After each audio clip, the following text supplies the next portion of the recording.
Good evening. We had some technical issues, but we're gonna get started now. Um, this is a meeting of the Facilities Committee. Today is Wednesday, November 5th, 2025, and it's 5:41. I'm Jennifer Perez, Committee Chair, and then online we have committee members Albert Benningham and Andre Woodson. In person, we have board members Joseph Kalovic and Willie Medina. What else, right? That's it. We'll get started with the approval of the minutes dated September 3rd, 2025. Is there a motion? So move, Mr. Benanga Hollis. I'll second it. Any questions on that? All in favor, say aye. Aye. There we go. Okay, here's the action. All right, the next item is an update from PMA for workers' compensation insurance carrier. Good evening, everyone. So this evening, we're gonna start off with an update on from PMA on workers' compensation and some of our safety inspections that we've been doing throughout the district. One of the foundations for the department is making sure that our folks are coming to a good work environment and get home safe to their family. That's the number one edict from day one to the beginning of the day. And we take this very seriously. So there is a trend that we're seeing. So, Jeremy will be going through the presentation, but there's something that I wanted to point out. And it was a trend where we had some great numbers, right? In terms of compensation, some of those certifications, trainings, all the things that we've been doing alongside PMA have really panned out well for us. But there is a trend that is starting to trend up in terms of compensation. And we think it's directly related to the size of the workforce that we have now. We're asking for more and more from our people, and we're starting to see that it's having an effect on the workforce. So with that said, I'm going to turn to Jerry Brewer from PMA. Thank you very much. Good evening, everybody. Thank you for the invite. It's nice to be here in person. It's nice to see people on Zoom as well. Again, my name is Jeremy Brewer. I'm a risk control consultant from PMA. As risk control consultants, just to give you kind of an idea of what we do, our main job is injury prevention. We just try to help people avoid from getting hurt. That's our biggest bucket. So we spend a lot of time looking at the data so we can set up specific trainings to help some of these issues. We also do accident investigation. If somebody should get injured, we'll look at it from not so much from a blame perspective, but like, what was the issue? Is there something that can be changed to help avoid that issue moving forward? The other bucket of things that we do is regulatory compliance. We look at all of the OSHA and CON-OSHA stuff, and we want to make sure our paperwork is up to par. So if CON-OSHA was to come in and say, hey, how does your bloodborne pathogen policy look? Is it up to date? We help to make sure that it is, because that's low-lying fruit for, when they come in. But they're also very important aspects of injury prevention. So that's the basic job that I do here. What I really like about the Board of Ed Facilities Division is that we do monthly safety meetings. And I'm going to tell you something, that doesn't happen. I have many other large city and town municipalities. We don't meet monthly like this for Board of Ed Facilities. And frankly, this is my only one where it's Board of Ed Facilities. So this is fantastic. And the relationship that I have with George and with Mike and Travis and everybody out on our team has really been great. So I'll go through some of the things that we've been working on over the last year, as well as our data. So I did hand out a packet here, and there's a PowerPoint that we're going to move forward. If you can go to page 1 of that. We'll add this packet to the portal for those online. So the way that I set this up, because some people like graphs, some people like data setup. So basically both of these say the same thing. It's just whatever is more aesthetic to your eye or your way of thinking or getting information. So go to whichever makes sense to you. But I'm going to start with the one to my left that has the numbers and not the graphs. And what we did is we like to do it between a 4 and 5 year look back. Like, where are we between the last 4 and 5 years? So if we look at the first row, it's fiscal year 2021. And as you go across horizontally, you'll see there was 24 claims that year, totaling $386,000. And they put it about an average of $16,000 per claim. So now when we move to 2022, again, claims pretty much the same, -1. 2023, you're down even more. 2024, you're really down. And then you go over one row there, you'll see the 292,000 versus the year before, which is the 353, which was really good. That was a nice lowering. And again, 2025, it was down just a little bit. But as we start to look at cost per claim, all the way to the right, that item over there on the right, the first was 16,000. But if you look at 2025, It went up to 35,000 per claim. So we start to ask ourselves, what are these injuries that are costing so much money? So as we switch to the next page, you flip the slide for me.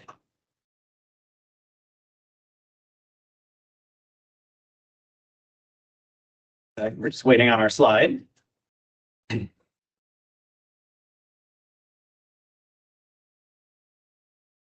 All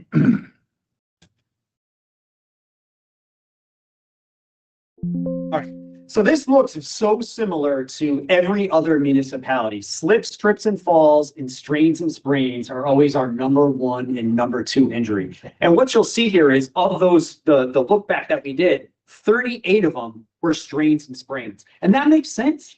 Given the job, the repetitive motion, the lifting, the twisting, the moving, this makes sense as to it being your number one. As we go down, we look at slip and fall. What makes slip and fall injuries so dangerous is right here, our heads, for those of you who can see me. Our heads, when we slip and we fall, if you slip back and you hit your head on the ground, it can cost you your life. I don't mean to go to that level and be dramatic, but it's true. Or it can alter the way you enjoy living your life. For some guys, I know they enjoy riding motorcycles with a traumatic brain injury. Can't do that anymore. So our lives could be just by one slip and go down in one head injury. Not to mention our pelvis. We store a lot of blood in our pelvis. We slip, we fall down a flight of stairs, right? You can really get significantly injured. And what we see with a lot of these slip and fall injuries is in many ways, a lot of them are preventable. Yes, you'll get those fluke accidents that happen, of course. But sometimes it's, a person either, moving too quickly or something was placed on the floor or somebody didn't see anything. So we like to do a lot of our trainings on slip and fall injuries because a lot of times these are the most ones that are preventable. And what I find is that, especially as an instructor, I often start every training this way. And anybody here who's been through a training, I always say, we need to be reminded more than we need to be instructed. I'm not recreating the wheel, especially when it comes to ergonomics and those types of things. But sometimes just remembering, hey, keep your chin up when you're lifting. Because so often we just, we bend over and we lift this way. So we like to get into the ergonomics of stuff and going back to slip and fall injury. But this data is very on par with a lot of cities and other towns. And I like to look at the top three. Now, this is where this can be a little deceiving. And as we go forward, you'll see it. So your number three injury was cut, punctured, or scraped by. There was 8 of those. All right, but we're going to go by cost and by significance, and I'll tell you, it wasn't cut, puncture, and scrape. So we go to the next one. The next page is going to have some blue. This one breaks it down by percentage. So again, strains and sprains was 42% of all your injuries in that 5 years. The slip and fall was 22%. And again, that cut, puncture, and scrape was 8% of the claims. But now when we flip one more page, let's look at total cost occurred. Obviously, strains and sprains was nearly $800,000 in cost. Slips and falls, $608,000. Why? If you think about that, when we slip and fall or strain, we start talking rotator cuff, we talk knee, these things are expensive. That's why, but look at number 3, motor vehicle.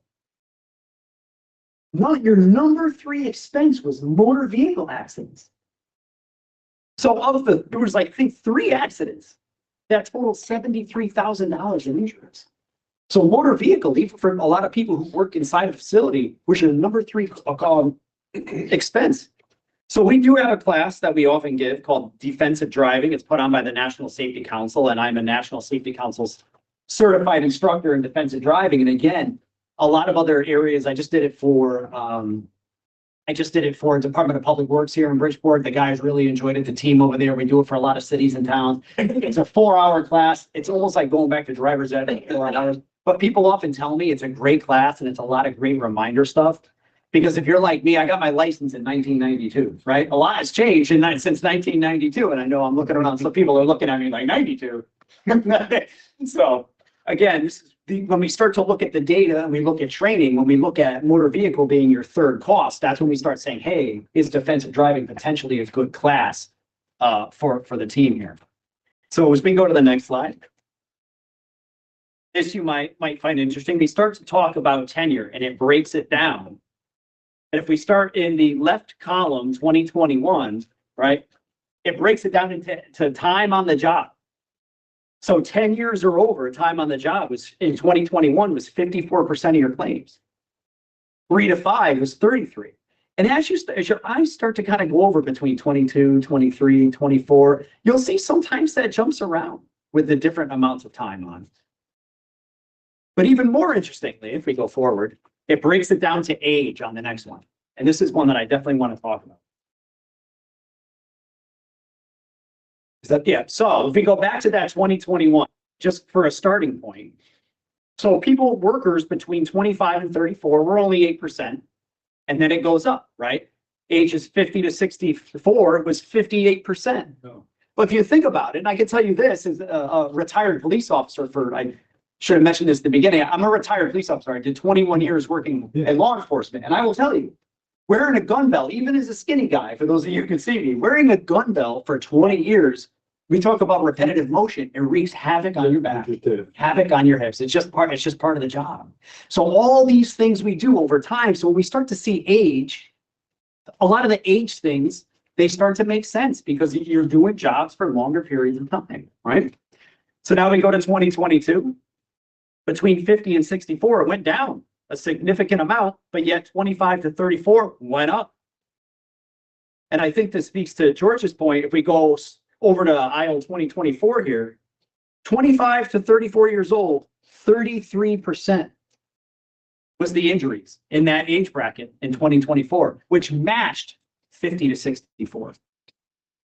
And then 2025, again, we go over, and the time on the job is when the significant injuries come up. So if you want to switch the page there one more time. So I broke it down this way. Falls were 35 claims just in falls, which was over $500,000 just in those claims. So when we put your top 3 were falls, motor vehicle, and strains. Those were your top 3 money drivers over the last couple of years. So we talked about what are we doing to help prevent stuff. If you want to go forward one more slide. What our team got together, and we decided to do a walkthrough of a lot of my goal is to, over the next few months, get into every school, walk through every school, and look at it through a risk control consultant's perspective. Because what happens is when we spend time in a building every day, we know our building, but we might not know OSHA code, or we might not even realize, hey, by the way, that's dangerous, right? Because you're in the building every day. So what are we talking about? We're talking about blocked fire exits, blocked electrical panels, slip, trip, and fall hazards. People don't realize on those carpets, they start to come up on one end. We go into a teacher's room and maybe they have some throw rugs for the kids, but maybe those throw rugs aren't the best for that room, especially if you're in a room with kids that are on the spectrum, and maybe, having, little piece of carpets that move around might not be the best thing in that room. And another thing that we found is that asking the teachers. So we would find rooms where they weren't actively teaching. Maybe the teachers were correcting papers, and we'd ask them, hey, I'd introduce myself. Hey, do you notice anything that a slip, trip, and fall? And there was a couple that were like, hey, yeah, you know what? Over by the water fountain by the gym, there's not a drip mat, and then the water falls on the floor. I said, oh, really? And when we walked through, I walked through with Mike and Travis, the electrician, and we walked through with the facilities people, so they knew it wasn't just me writing a report, giving it back. It was everybody in real time going, all right, this is an electrical issue. This is a hazard here. So these walkthroughs were incredibly helpful. From building a little bit of culture, but also seeing if an OSHA rep should walk through some of the stuff that we might come across. So we've been actively doing that right now, which has been great. If you put one more page. These are some of the safety trainings that we did over the past few months. Like I said, we did a slips, trips, and falls training. We did a safe lifting and material handling, because material handling is big. Where are we placing the heavier items? Are they up off the floor? Are we bending? Is there a stool? What's there? We talk about lifting. We did confined space training. We talked about what the confined spaces are and the dangers of going to those areas. We even got into trenching and being around areas of trenching. I do have some OSHA 10s coming up as well. And I'll end it with this. I've been working very closely with Mike Pyers, and we've been going through all of the paperwork, all of the OSHA related paperwork, bloodborne pathogens, respiratory programs, because a lot of these hazardous communication, all of these different things, locking and tagging out of hazardous energy. What happens is OSHA comes in and they say, okay, show us your safety paperwork. And if it's not up to par, that's a vulnerability for a lot of cities and towns, especially in this area. So I've gotten together with Mike. We've put a lot of effort into this. So we're going to be upping our training because as a trainer, what we're required to do by OSHA is train to your policy. So if you have a locking and tagging out of hazardous energy, and for people who don't, that's actually placing a lock on something so it can't be energized, or a tag, letting people know that it can't be energized so nobody gets injured. I would say, imagine you're washing your car, it's like a hose. You turn on the water, you spray it. If you turn the water off, there's still energy in that hose. You spray it, you see the water come out. This is what we don't want with electricity, somebody accidentally getting electrocuted or worse. So we put programs together and policies, and Mike, I can't say enough about Mike Pyers. He's been doing an amazing job working with me to make sure that we're exactly where we need to be. So again, I don't want to take up too much time. You guys have the paperwork. They're going to email the document over, just kind of gives you an idea. The data kind of tells the story. And we meet monthly, so we kind of in real time are looking at these things. But anytime you need me to come back and talk about data, I'd be more than happy to do it. Just let me know. Is there any questions? I know I fired through them. I don't want to keep you guys here too late. I just want to acknowledge Mr. Travers joined the call. He's a board member as well. Is there really any questions? Yes. So you are a very good salesman. You can sell anything right away. When you believe in it, it's not hard to sell. When you talk about all this situation and everything, my question for you, I believe when we work in our schools, the custodian and everything have to have the training process and everything, right? If they know something's wrong, they need to report it right away. Absolutely. And how long it will take to If it's a safety issue, they become a priority for us. So every single time there's an issue that needs to be reported, it's reported through our work order system. Work order system is routed to Mike and to Jose. If there's a priority, they make a phone call along with that. So make the phone call first, put the work order in. Once the phone call is received, we're sending someone out to rectify a safety or health issue. That's our top priority every single day. As you can see through the presentation, one of the things that we're putting a premium on is the safety of everyone that walks in the building, not just our staff, because it's important. And to the point of staffing, right? We don't have enough staff to not make sure that we're working as safely as possible. We got to ensure that these folks are going to come to work every day, do their job, and go home safely. And that's the number one priority for the facilities department. when you say we're walking through, the safety start from when? From outside, let's say the So outside. the moment we get out, the moment that custodian, Outside the ground of the school or That's it. before that, that's when to know. yeah, so as soon as they pull up and they step out of their car on that facility, they should be looking for any hazards. So that's their number one job, to ensure that when folks walk into that building that, there aren't any impediments or anything that can cause an issue. If there is something, they make the phone call and we're out meeting. I know everything's, I can hear very nice, but this is the problem in your department. You short staff. This is why we want to make sure you guys are aware of And that group we're putting I in. know you need, I know we need, and I know, we know you need staff, because sometimes, like you said, we got one person to handle so many school. Like one person, electricity or whatever it is. And then sometimes when you need to fix something, they take forever to fix it. They take forever, months, because, me and you, we working with that. And another my colleague too, we talk to you about that. They don't make sense when they take forever when it's something about That's safety. outside contracting. Exactly, they don't make sense. Second, when the teachers, they know there's something wrong with in the room, hallway, principal, assistant principal, they're supposed to report it right away. If they don't report it right away, and something happened. So that's one of those things. The edict is this. If you have an issue, you report it to your custodian or your principal, the work order is put in, we address it. If it's not in the work order system, we can't address it, we don't know about it. So what happens sometimes, some issues, they are reported. And then we're getting a phone call, we have this issue, we have this concern. First thing I say is, Mike, can you look at the work orders, tell me what's going on in that school? If there's nothing there, you can't respond.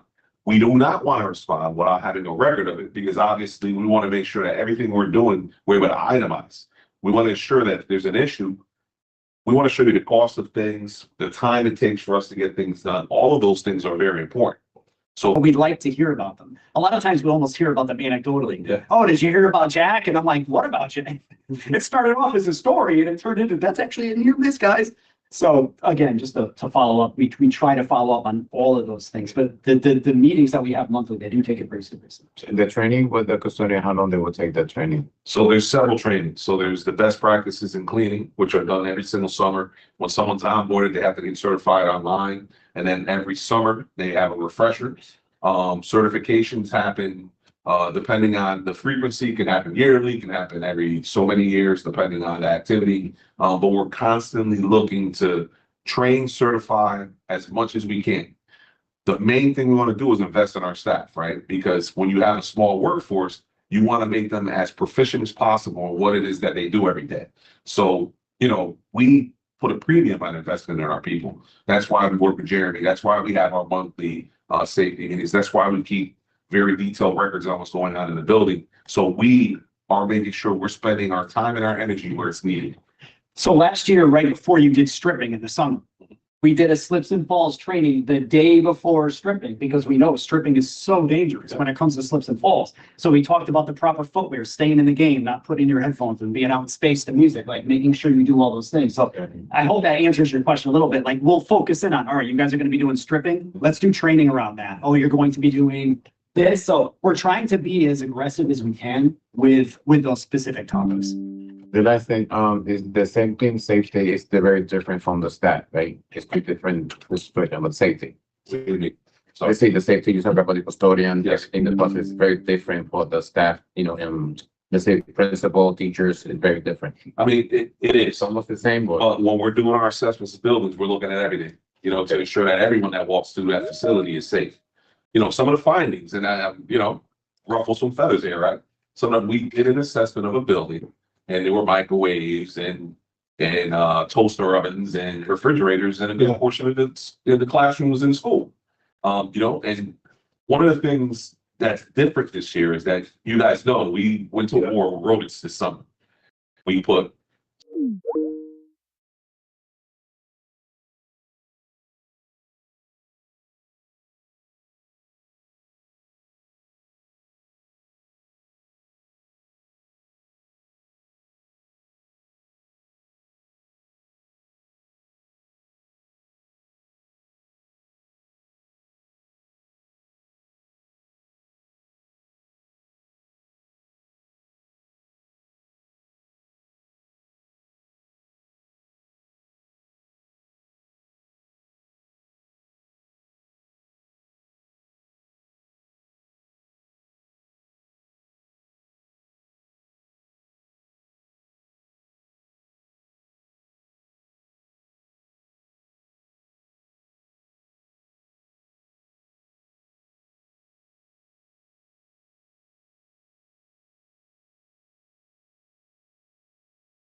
anything happening.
sometimes we don't necessarily just look at the number of claims and look at the money behind it. Right. But, yeah, we try to get people to have that comfort that you're talking about. And the final point I want to make is the short staff minutes may sometimes encourage people to take shortcuts to be more efficient. Mhm. Especially with things like if you're missing a safety mask or something like that, if you lock in, lock out, tag in, tag out, you might not bother to put the tag in, start doing the work. Yeah, it's nobody in the building, but somebody comes in and Then you're gonna swipes it, do last time. and you're in trouble. You gotta always take the extra time to do that, and especially getting close to retirement. I want everybody to make it to retirement and enjoy their retirement. Teams. I agree. When we talk about repetitive motion, that becomes the rub. So if you're doing a lot of repetitive motion and you don't have enough break, you're not giving your body a chance to be in a natural position. That's where these injuries that we start to see come in. So, we don't, I really take a stance on that, but I mean, I'm just saying, like, the reality is the reality, especially when you're working in an awkward position. And some jobs just require, right? To repeat the ceiling, right? I mean, it just requires being in an unnatural, horrible position, but yet the job still has to get done, right? So we try to look at specific jobs people do and say, is there an ergonomic way that we can kind of avoid some injury there? You bring up some great points. And last final point, no question, that's not really a question. Safety is everybody's responsibility throughout all that. But if it's not your title, and you see a safety issue. then Let us know. Yeah. So to the point of looking at everything, there was a job title called janitress, right? And the job title there were missing pieces of the normal workday within that job title. So for instance, like tossing trash into a dumpster. So we started looking at data and looking at how we're gonna make sure that our folks come into a safe environment. We realized that we needed to make the shift. So as now, janitress lead, we're backfilling them with maintainers, which is in the same union, same pay scale, I believe, but now it has that activity in. Because what was happening was that because the janitress couldn't throw trash out, other employees had to pick that up along with their own. So now that became a repetitive issue for us. So we started looking at that. We look at every single angle when it comes to it, and, thank you to Jeremy. We Thank you. appreciate the collaboration and the leadership on making sure our folks get home safely every day. Yeah, I think it's two more questions. Oh, Yeah, thank you. Thank you. So again, to my colleagues thing, I'm in the bus industry for over 20+ years, 26 years. So safety is a 6-letter word, 7-day job. It's for everybody, like you said. You mentioned some specific, and I love trainings and I love all this stuff. But I wanted to hear from you, or George. Talk about that near misses and the reporting of it and the training. Is there any training and how much time in this training that we do in our district is being geared towards the near misses reporting? Because I know how important that is. Yeah. Been a union president, know what transit and all that. So, how much time is being when it comes to that? Honestly, it's newer. I'm being straight with you. I'm just here a year now. I've been here a year, October. So now that I'm coming into my second year, it's become one of the biggest things that I'm coaching is, to your point, the near misses. So talking to leaders. Now this, like, when we go to a safety committee meeting like this monthly, we can talk to our staff. Hey, are you getting near misses? But to your point, how is that being relayed? You know what I mean? Like, how They is don't that? know. if they don't know. Very common. They don't know what a near miss could be and all that stuff. And I'd rather have over reporting than under reporting, because then you could identify I agree. and train Yeah. on how to you know what? So the next time I get in front of your staff, because we did a bunch of training all summer, last summer, so I'm going to hammer that point again. Near misses is the hardest thing. People sometimes don't even think about it as a near miss. They almost tell it at a cocktail hour. You know what I mean? And it's kind of like, oh, I didn't realize that was a near miss. So to your point, I think adding, an extra maybe 15 minutes to a presentation on the importance of near misses would be incredibly impactful. Oh, definitely. If we're not, then we're missing. We're Yeah. missing. We're having a miss. Yeah. Because if we're I not, would agree with you. I like your statement when you talked about, stripping floors, and you were like, you get complacent, you put your headphones on, and that could be. Hey, I've been doing it for 10 years and I never fell. Why would I fall today? I mean, that's the reality, and What's that's the things of the data? I just wanted to think, because I know the key word for me, this was all workers' comp related. But there's dollar amounts Yep. that are here. Yep. And the 2 accidents, is that one of them, the accident part, the motor vehicle, those are accidents. Yep. 294,000. that's for the accident or that's the workers' comp? That's the workers' injuries comp and all that injury. stuff. Okay. Yeah, that's the Well, I wanna make injury. sure- I don't want nobody to be like, wait, we paid that much money? No. No, that's the injuries that were sustained in the accident, which is significant. I mean, that's for 3 accidents. That's significant, but yeah, I say 3, I say 2. 2, 3. Tomatoes, yeah, that's fine. Yeah, because I know the numbers you can't compare the data to the numbers. Like you said, 2021, 24 claims, 16,000, but then you only have 11 claims in 2025, right. or let's say even 2024, 24,000, and then it jumped to 35. You can't. I can tell you this. Rate it. Correct. So in another municipality, we had an issue with somebody, a slip, trip and fall issue, somebody bus related. That one injury, a slip and fall on a school field trip, was a $52,000 injury. That one slip and fall injury. So that's how sometimes you look at these numbers and you're like, 39,000. You don't know. I mean, if somebody went down, broke a clavicle, like you're talking surgery, you're talking. So I'm glad that you brought that up. Sometimes it's hard for us to, put a dollar amount on each injury because some things don't cost you very much. Sometimes we look at them and something costs $540 and then something else costs $74,000 and you're scratching your head. What Pound it out. did that happen? You know what I mean? So. And another one to the point of the staffing. I had a situation that I had to work through. Mechanic went out there, went to the job site, went to work on something, pothole, tripped his ankle. They were like, oh, we don't have nobody else to cover you. You're gonna be there. So he healed broken. Then they had to re-break it. Yeah. And they had it just because I know we're short staffed. So it's just like we want to make sure that we take care of our people and make sure that even if we're short staffed, we got to make sure that our staff, and I know it didn't have it in our district. It's not school related, more bus related, but it's a huge concern because we can't afford to have anybody out. But at the same time, we got to make sure that they're being taken care of. Had a supervisor that had a trip and fall. Snow machine plowing, snow came down and hit him. He fell. He didn't want to get checked out. Well, lo and behold, a week or 2 later, he just fainted because his equilibrium was messed up. He fell down. Now he had a thing. Now you said it about your life is your quality of life is gone. Down the drain. You retire. You said the same thing. Today, quality of life. So we want to make sure that we think and continue reporting it. We want to know how can we fix some of the things to make sure we have staff, but make sure that the training gets up. I'd rather pay more for training and make sure that they don't get hurt than not have it. Yeah. So make sure we don't. And our training is part of the billable hours that the city buys from us anyway. So, and that's the big thing that I push. It's already paid for. So use it. Use it. Yeah. It's free, so trust me, we're losing it. Right. Yeah. It's so funny. So people always push back when they say it's free because the city already paid for it. Well, be that as it may, I try to push myself out there as much as I can because the hours are there for the user. Absolutely. So like I would say, hit me up because there's plenty of hours. Yes. And we got plenty of good spots to go eat. Thank you very much. No problem. Mr. Draper?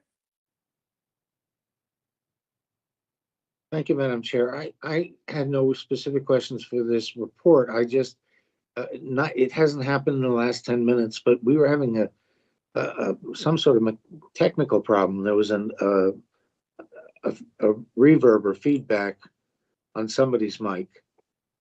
Yeah, We got, Sam's we're working on something. Okay, thank you. That's all I wanted to comment was Okay, trouble. It sounded like somebody was talking over somebody, but I realized it was feedback or reverb on somebody's mic. It didn't happen with George. It didn't happen with Willie or Joe. It's not happening with the presenter. It was happening when Albert was asking questions, and it was happening earlier when George and I'll leave some. guys were responding. So I think maybe Sam fixed it. Thank you. thank you for presenting. I know there's some more questions for Mr. Garcia, so. Oh, okay. Jeremy, thank you. Thank you for having everybody. A pleasure. Have a great night. drive safe. Thank you. Medina. I know we covered and think the great work that we did in that school, that we had that situation with the grade and all that stuff. But everything that we were talking about together, it was building. So this is also being assessed as a campus also. Yes, we're looking interior, exterior, making sure that there aren't any hazards. For instance, we had gotten a report on some concrete issues, one at Reed School from the principal. That has been addressed. We poured concrete yesterday. Yeah, I think we poured concrete yesterday, so that's been alleviated. There was another concern of some sprawling concrete over at Fairchild Wheeler. We cut that out. That's been poured. So we're constantly looking at our exteriors, interiors. That's part of what we expect our head custodians to inspect. We have the digital inspections they do every day. So we're able to get a good feel for what's going on a day-to-day basis. Thank you. I'll share some things later. All set? Thank you. All right, thanks. Move on to an update on the facility master plan. So this one will be real fast and easy. We have finalized the facilities master plan. There were some minor things that needed to be updated. You guys will be receiving a hard copy next week. I'd like to put that on for a robust discussion next facilities committee meeting. Just want you guys to have the finalized draft in order to go through, in order to have a good conversation about. Is it another, It's gonna be a big one. It's like that. But it has everything, you know, it has all the data that we need to start making decisions. In parallel, my team has already started working on recommendations and building things out. So we have dollar amounts and, you know, the past, so you guys can see everything. And in terms of recommendations and everything else, but we're excited to have the conversation.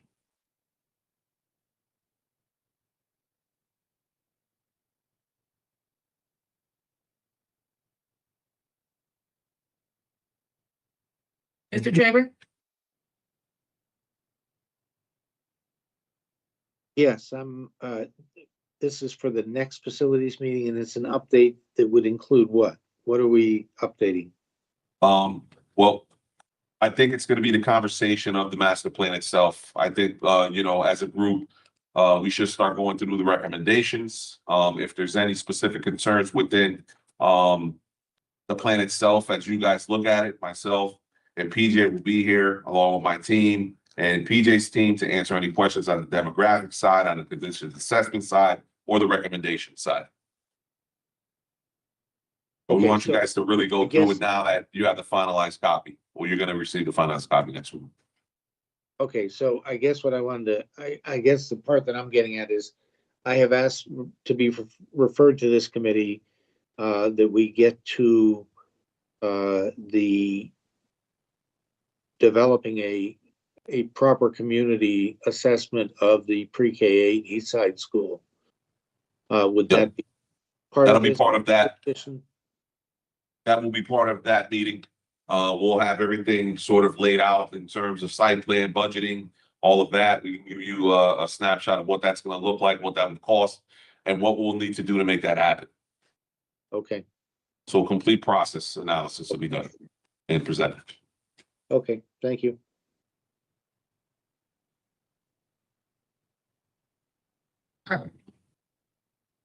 So we'll move on to, update on the naming of acid.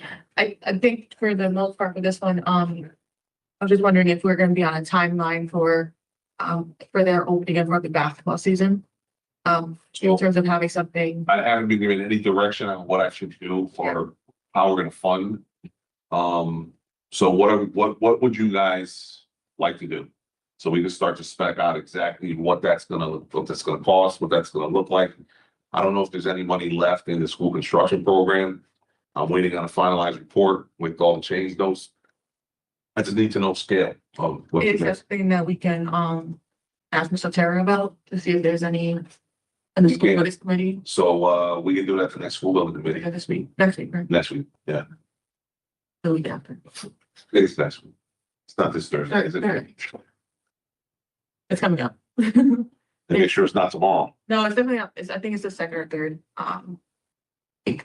But so I think we should see what, if they have money. Yep, so we can bring that school building and then we can circle back.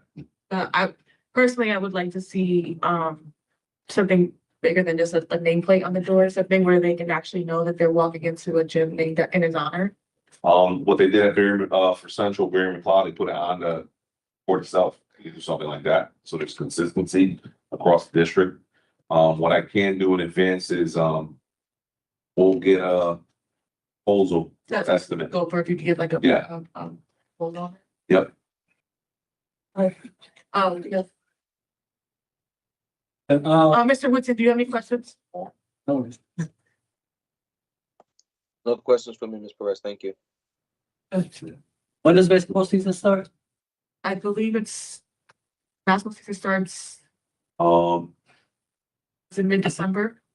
say mid the second week or something, I think.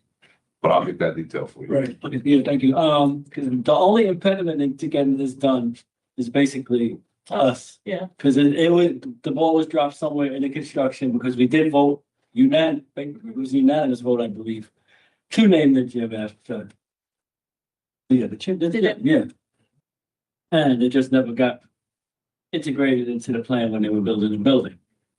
So the ball's on, so at the very least, at the beginning of basketball, and if money is an issue or whatever, have you, at the very least, it would probably have to be the name in the interim while we come up with finding more money to give Bill Lofton and their respective service. Yeah. In his naming.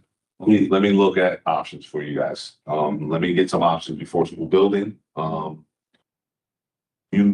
you and Mr. Bennett are in the school building. I'll circulate that to you guys. In case the 20th, we got a calendar, right? Okay. Yeah. All right, perfect. So let me work on that.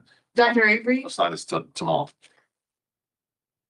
I just want to emphasize, I know this is a passionate thing for this community and for, I know, the board. We will do what we have to do to make sure this is a very nice, memorial for, for the family and, for him and honoring him and what he's provided for this district for all the number of years. So we will do what we got to do to make it right. I know there's some things with some timing and all of that kind of good stuff, but I think this is something that we are, I know for me, I'm going to really push the envelope a little bit to kind of make this happen. The basketball season does start, I think, early December. So we don't have a lot of time to make it come together, but I think, George, you and I, we can kind of figure out exactly how to maneuver this and make it come together. So I think we can, my goal is to have it ready to go and have a grand ceremony, hopefully the first home game of the season.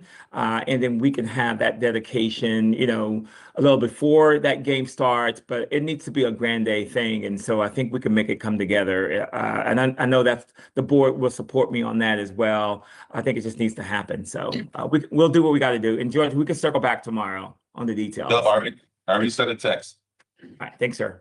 And I want to just emphasize giving, Bassick some, something good. They have a new building, obviously, but Yeah. I know a lot of Bassick, either alum or even students think of themselves as the stepchild of the city. They're always looked upon as after Central, after Harding, and they get the leftovers. So that's the feedback I got from some of the community members. Yeah. So definitely want to give them something to look forward to, which is just to add on to this great year that they already started with. Absolutely. So We are on. we'll make it. And trust me, they're waiting for this day. Yeah. They wait. So the good thing is that because we're doing a central renovation of the gym floor that was coming apart, we have someone right now painting that gym floor. So I'm gonna get the quote. Yeah. We're gonna, you want that. Walmart, In person, one person. painted. No, No, to come. no, it's the outside contractor. All right. Listen, my painter, forget about it. Mr. Traber? Yeah, I was about to say something very similar to what I think Dr. Avery's saying, which is I would be surprised if we can get it done to the degree that's happening at Central, given that it's been shut down at Central, but if we can, that'd be great. But at the very least, we can indicate what we're going to do there before the opening game with some sort of nice ceremony. And, be clear about what our intention is with the family, with the board, with the community. And I think do it right. It's a shame that we didn't, as Joe commented, but it certainly, we can do it right before the first home game at the start of the season. And make clear what our intention is. Yes. Oh, Mr. Medina? No, I agree with Mr. Traver. That's what I was just thinking. I just wrote down, even if we, especially for the opening day, that big, huge announcement of where they're entering for the very first time, because that's where they're entering, is that new basketball field, the new season. And we can plan an unveiling of the thing later, but at least a nice huge banner, something just promoting what that gym is that first day. We can't miss that opportunity on that first day of that game. And then, let everybody know exactly our plans that we're gonna have an unveiling of the official, whatever we decide to do on X amount of days during the season, even if it's like homecoming day or senior night or something, to do something grand. We will not let the basic folks down. You got my word on that one. And And just one last comment on that, Dr. Avery, if we can get like, I don't know if it's our athletic director or comms team or something to get the notice out sooner than a week Yeah. before. They want notice, they want to be there. So if we could get them, a notice out, whatever, like a month before the game starts, that way they can start filling the stadium, Yeah. stadium, you hear me? But knowing that they'll pack the house that day, But they don't in advance. Yeah, we can do a hold the date and get it out there because we know the date of the first game, so we can get that date and kind of keep it out in front of everybody, so we can make sure that people will show up. Well, they'll show up anyway, but I think just to hold that date would be good. So It will show up, trust me. They will. build it. Moving on. All right, thank you. So then the last would be the Bassett decommissioning. Okay. So, this one will be really quick. Also, we're still in the middle of decommissioning. We have gone through the auction. So a lot of things have been auctioned in the building. These auctions don't generate a lot of revenue, but what they do generate is activity to get things out of the building that we won't have to fund to get out of the building. So, we raised a little bit north of $15,000. But a good amount of the stuff in the building is out of the building. So, they're currently working through that. There's still some items that have to be picked up. We've assigned a manager to make sure that that stuff is happening smoothly. Once that is complete, we'll do another reassessment of the entire building. Anything of value, we will look to donate. We'll put that out to, anyone that would like to come in and take that, or charter schools, parochial schools, what have you. We'll start putting that out once we're done with our auction, but there's not gonna be many items, which is a good thing. We reduced the cost of what it would take for us to purge the building dramatically. Outside of that, we've done some analysis in terms of carrying costs and what it would take if we wanted to hold the building, because I know that's been a portion of the conversation. With that said, Mike's done some numbers that he can share. But once again, this is one of those that's still evolving. We're still in the midst of decommissioning. So I think that, on the next facilities committee, I would love to just take facilities master plan and basic and have a robust conversation around those, because we're still in the midst of everything and we don't have a clear picture yet on, when we can get out. We know that if we're gonna turn the building over, we like to do it sooner or later. So Mike, if you could share some of the numbers, carrying costs and things like that, because we are experiencing the new bills from the new basic. And Mike, maybe you start with those numbers. All right. The new basic, we only have 2 months of bills, so the electric bills obviously have the air conditioning load, which is about $20,000 a month just for the air conditioning. And the natural gas bills are minuscule at $2,000 a month because it's only for the hot water. So, but overall, we're probably looking at $600,000 a year in utilities for new basic. About 600,000. 600,000. Versus. That's just a very rough estimate because we only have 2 months of bills that we've received. For the 2,000 in the natural gas, will that increase in the winter? Absolutely. Absolutely. I knew we would like. That's just to make hot water for people to wash their hands and Gotcha. the kitchen. All right, so Um, 600,000 compared to, I think you're gonna get there, right? Those numbers. Well, what I pulled up for Old Bassick, call it Old Bassick. The last 12 months, so a few of the months are basically while it was unoccupied. Okay. We're at $426,000 in utilities. So they, those utilities will continue to go down somewhat. It also depends whether we're gonna how long we're gonna maintain it. Or give it to the city, when, and if we're going to try to provide heat in it all winter. which we're gonna have to for several reasons. So if we're gonna hang on to this, we're carrying this building. We're carrying the cost of heat, of security, of a custodial person, because currently we have to have someone in the building. Because the other flip side to that is that there's been 2 break-ins already. There's been several attempts. There's pry marks on doors. Folks are dying to get into this building to do what they did in Harding. We are hanging tight to not let that happen. We've worked with the police department to ensure that there's additional patrols and that when they're doing paperwork, it's done in the parking lot.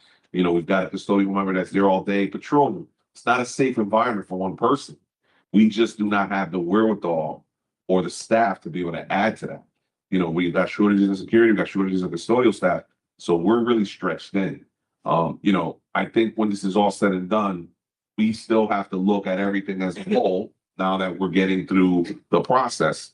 But as we wind the process down, I think our recommendation is going to be to turn this back over, just because it's going to be too much to carry.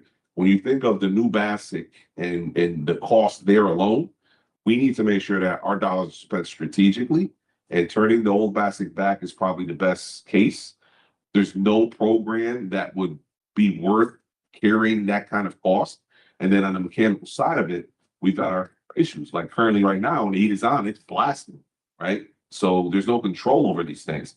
The environmental piece of it, you know, we've been holding things down with duct tape and glue to get to our new building because we didn't want to spend the remedial dollars, right? So we kept everything safe.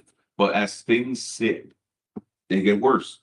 So, you know, there's a lot of cost there. And even from the facilities master plan end of it, you know, you're talking, you know, priority 1 needs, like things that need to happen immediately, $21 million.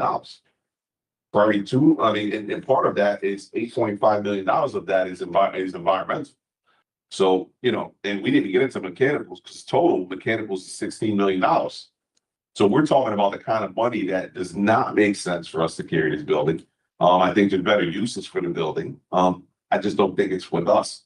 But once again, let us get through the process that you guys commissioned us to get through. And then let us bring to you all of the facts and data.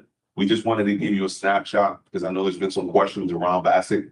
And we wanted to just inform you of where we are and the direction that this is going in.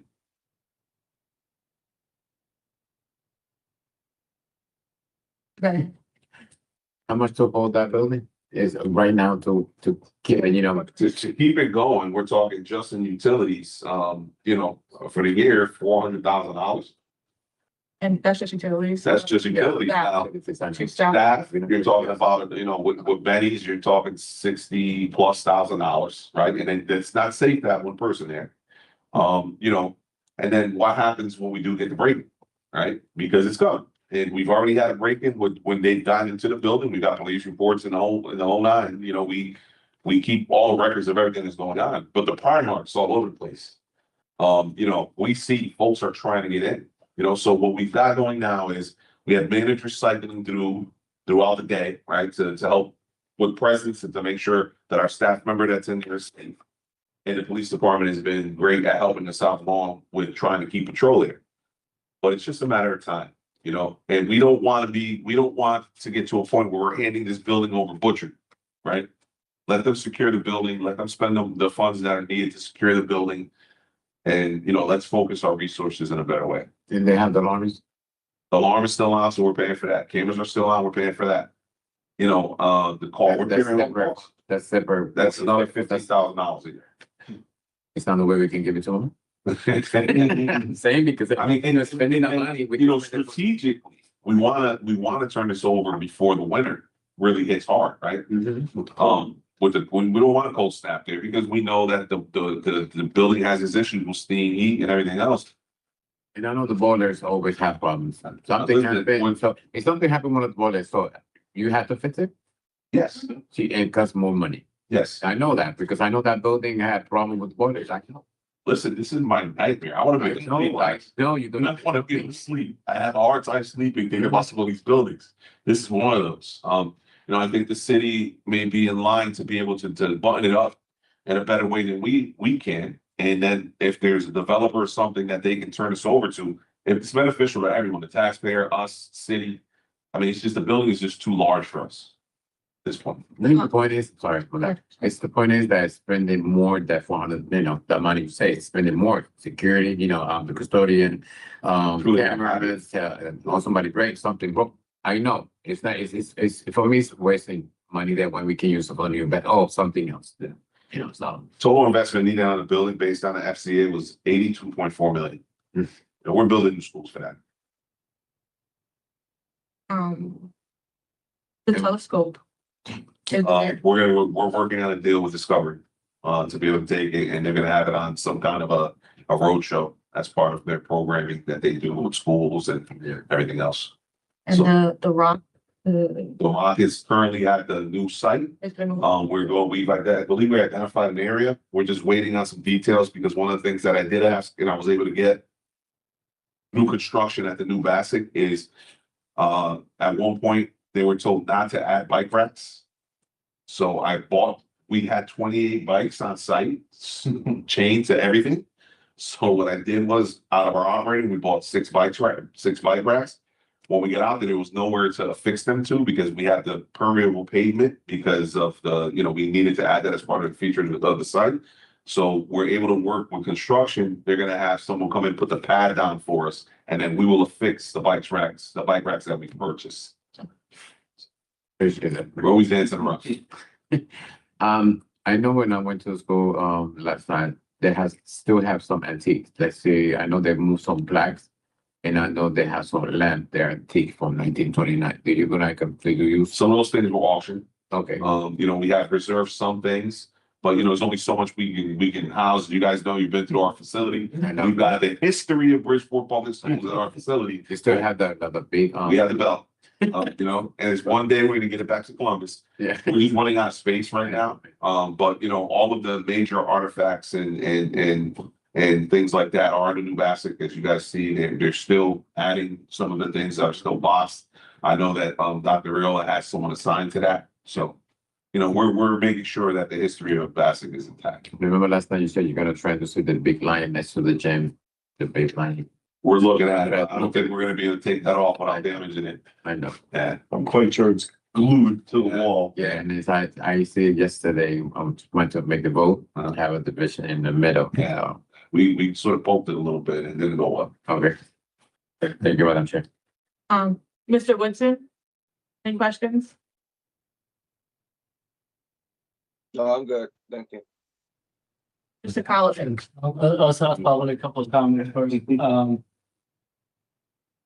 When we, no, let's start with the questions. What's the spread between, last 2 months of Bassett compared to last year's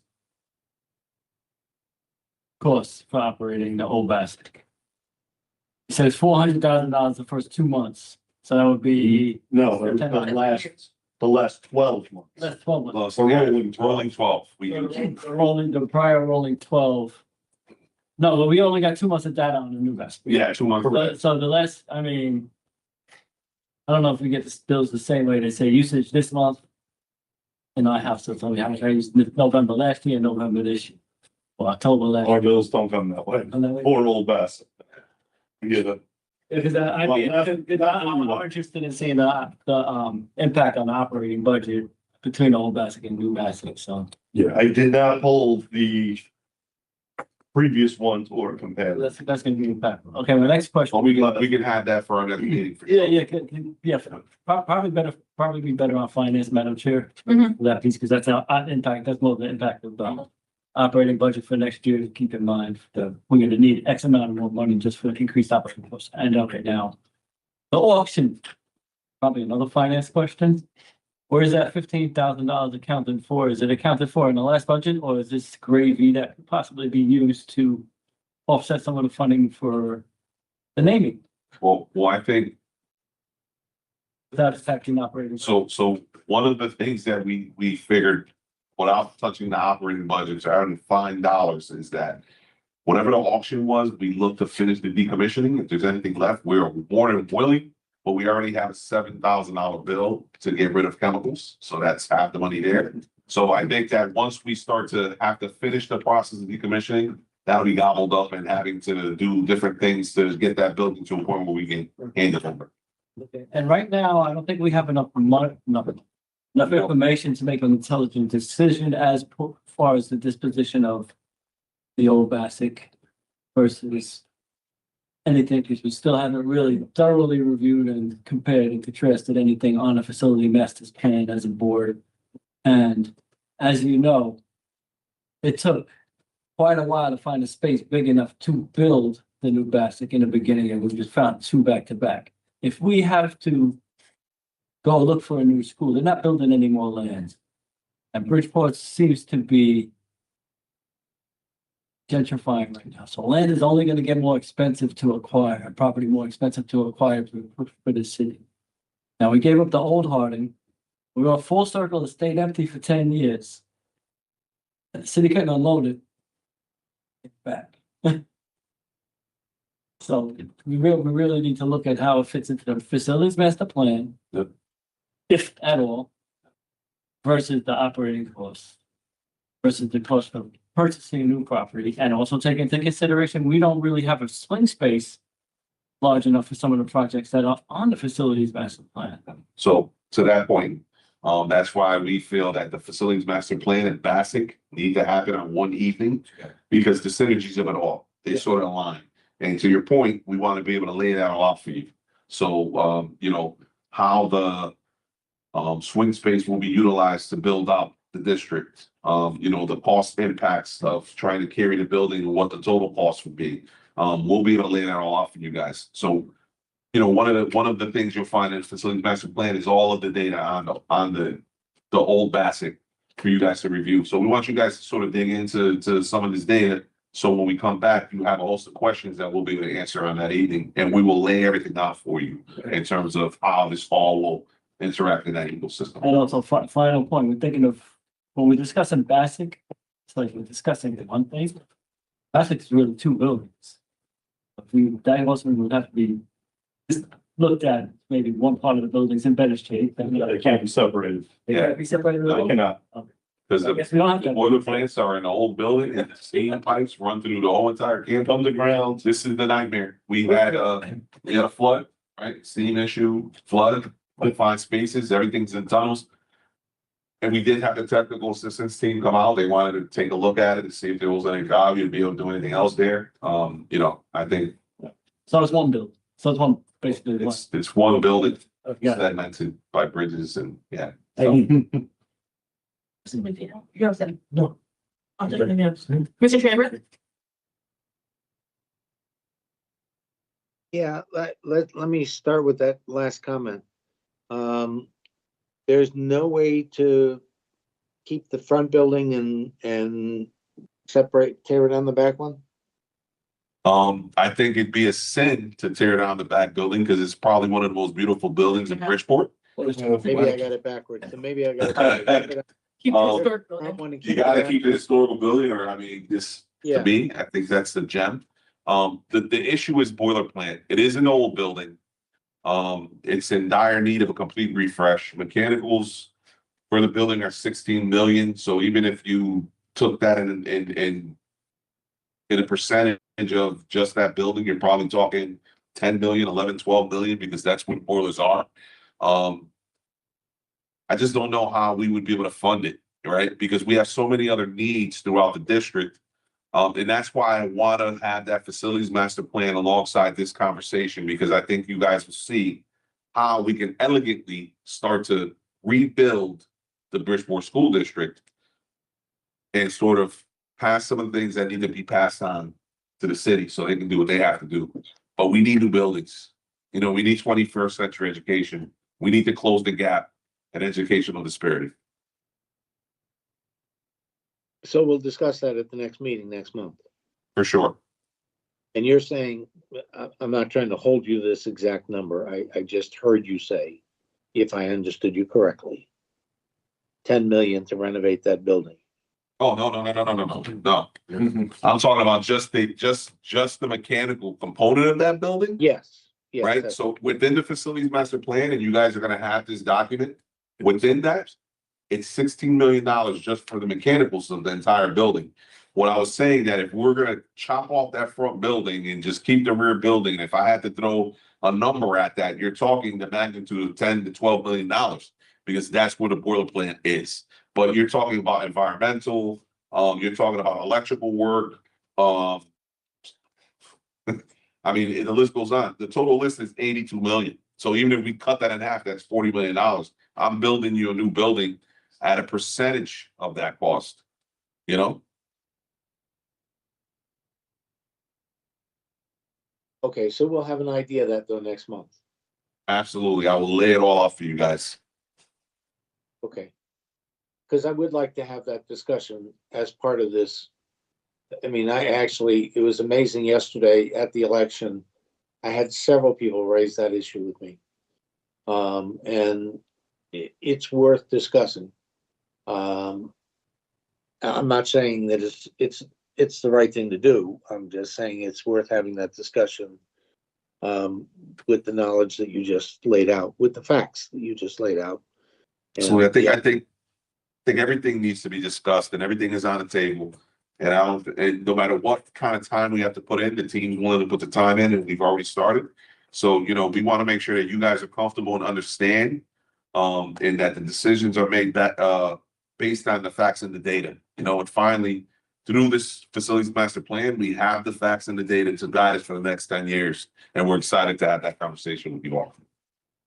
no, I understand. And people are looking at that those buildings, that building, and whether or not it can be reused constructively by us versus the city, and how it might be used constructively. I've also heard people talking about their thoughts for how the city might use it constructively in those discussions I had yesterday.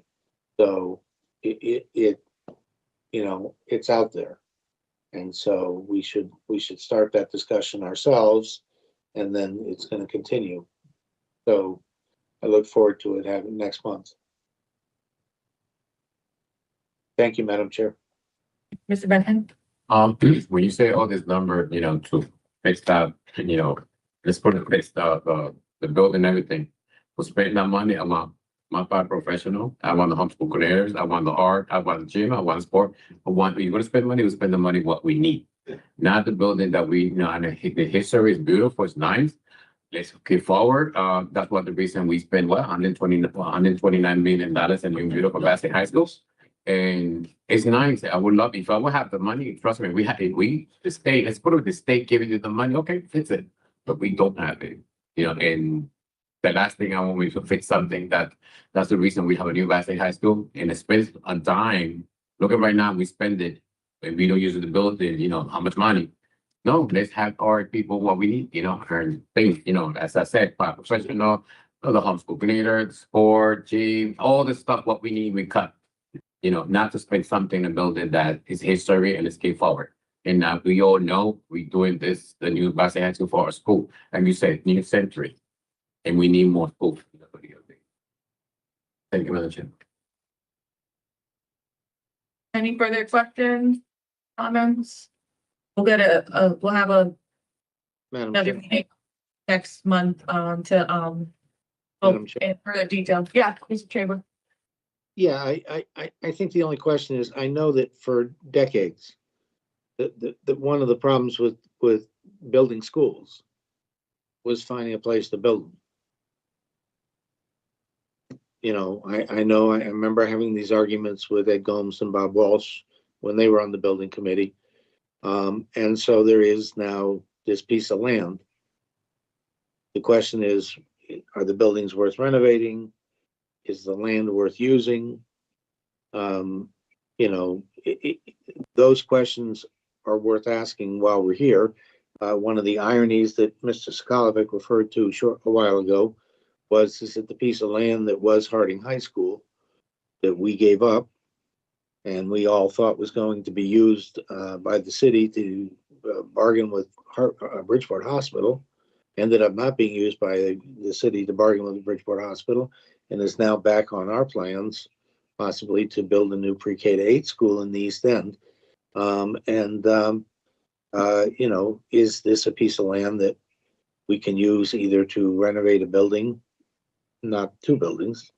I know we just had this discussion about whether it's one or two, but a building, or is it a piece of land that we can use to do something with in the master plan, facilities master plan?